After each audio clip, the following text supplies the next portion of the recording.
Quick update from Brandon Railway. The shop switcher is moving 2882, number 2197, from the paint shops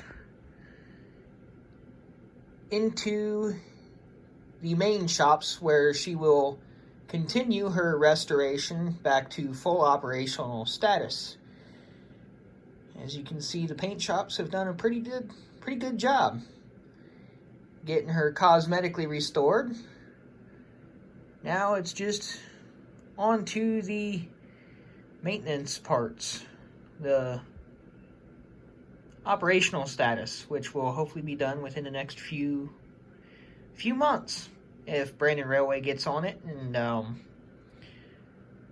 doesn't have to do a whole lot.